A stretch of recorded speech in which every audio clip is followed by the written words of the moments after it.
साधू संतांच्या आशीर्वादाने अनेक थोर संतांच्या पदस्पर्शाने पावन पुलकित झालेली आपली सोनबर्डी नगरी आणि या पवित्र पावन गावामध्ये आपण सर्वजण मानवी सामंजस्याने मानवी जीवन जगत आहोत। आणि ते मानवी जीवन जगत असताना गावातील परिसरातील सण उत्सव परंपरा विधी सोडे एकमेकाच्या सुखदुःखात सहभागी होण्याची नैतिकता आणि त्याच नैतिकतेचं पैकत्व म्हणजे आपल्या सर्वांचेच पारमार्थिक क्षेत्रातील आराधन देवादिदेव महादेव यांच्या महाशिवरात्रीच्या महापर्वावरती आपण सर्व एकत्र येऊन मोठ्या उत्साहपूर्ण वातावरणामध्ये हा भक्ती महोत्सव संपन्न करतो। आणि बोलता बोलता 19 वर्ष आपल्या सप्ताहाला होत आहेत। 19व्या वर्षाच्या 6व्या क्रमांकाची सेवा माझ्यासारख्या अल्पमती पामराच्या वाटेला आलेले माझं परम भाग्य की आपल्यासारख्या विद्वान ज्ञातेश्रोतृ वर्गांच्या चरणी मला सेवा समर्पित करण्याचं भाग्य प्राप्त झालं। अत्यंत आनंदाची गोष्ट माझ्यासाठी आहे। महाराष्ट्रातील नामवंत महाराज मंडळी कार्यक्रमासाठी उपस्थित आहेत। त्यांचा परिचय करून देण्याची कुठेही गरज नाही। माझं नेहमीचं वाक्य महाराज मी नेहमी बोलतो, आपण ऐकलं असेल, पुन्हा ऐका। इंसान की पहचान इंसान का नाम नहीं होता, इंसान की पहचान इंसान का नाम नहीं होता, इंसान की पहचान इंसान का काम होता है। माणसाचं कर्तृत्व असं असलं पाहिजे, माणसाचं कर्तृत्व असं असलं पाहिजे की नाव झालं पाहिजे आणि नाव असलं असं पाहिजे की नाव ऐकल्याबरोबर आपलं काम झालं पाहिजे। म्हणून आपल्या भव्य दिव्य गावामध्ये सप्ताहाला वातावरण निर्माण करण्यासाठी जी महाराज मंडळी उपस्थित झाली ते महाराष्ट्रातील प्रतिभा संपन्न कीर्तनकार आमचे मार्गदर्शक प्रेरणास्थान संगीत अलंकार भजन सम्राट वंदनीय श्रद्धेय श्री गुरु बालाजी महाराज शेगावकर यांची उपस्थिती कार्यक्रमाला लाभलेली। महाराष्ट्रींच्या चरणावरती मी विनम्र भावाने नतमस्तक आहे।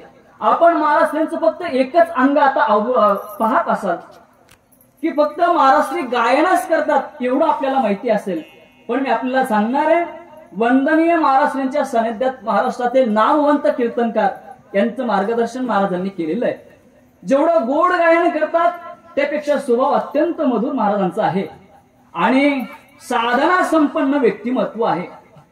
आचरण तर अतिशय सुंदर आणि माझं असं हृदयापासून बोलणं आहे बाबाजी, या विश्वाच्या पाठीवर स्वच्छता आणि शांतता जर आपल्याला कुठे शिकायला भेटत असेल एकमेव ठिकाण म्हणजे संत गजानन बाबांचं शेगाव आहे।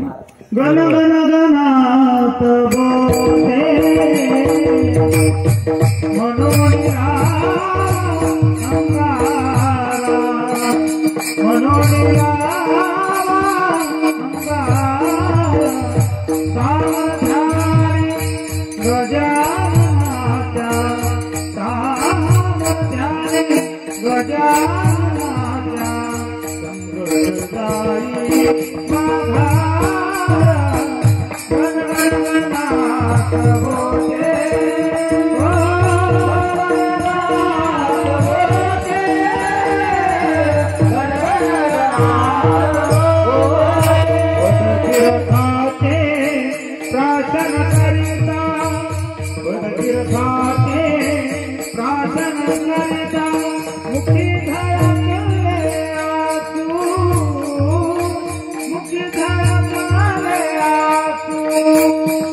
गजाननाचा संकट जाई